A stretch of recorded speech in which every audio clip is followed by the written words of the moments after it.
what have you been up to lately? It seems like you've made a decision that is going to change things a little bit. Yeah, I decided at the end of last year, I decided to fish the Northern Opens Tour for bass to see if I could qualify for the Elite Series.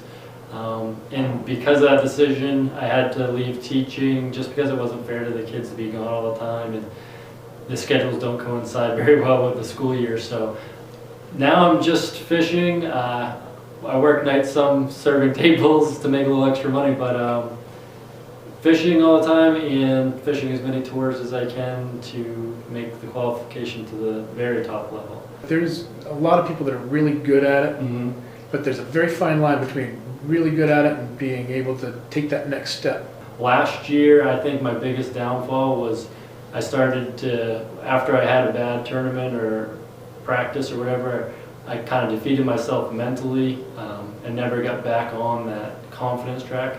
Because when you're confident and you're making decisions that are like in your gut or what you think would be best, and you don't second guess yourself, you seem to do a lot better, and a lot of times you get higher success or wins out of it. You hear these stories all the time about actors who give themselves X amount of years to try it while they're waiting tables to see if they can break in.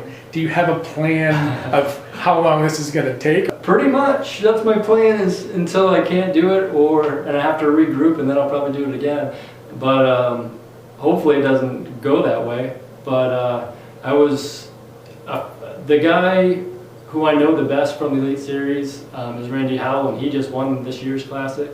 And he's a really great guy and talks with me a fair amount. And I was reading something that he wrote the other day, and he said when he got into it, people always asked him if he had a backup plan, and he said no, because that way there's no option to fail, nothing to go back on, no safety net. So that's kind of the way I'm looking at it. I don't want to give myself that out or that safety net to go back to or consider going back to. I want to do it until I make it.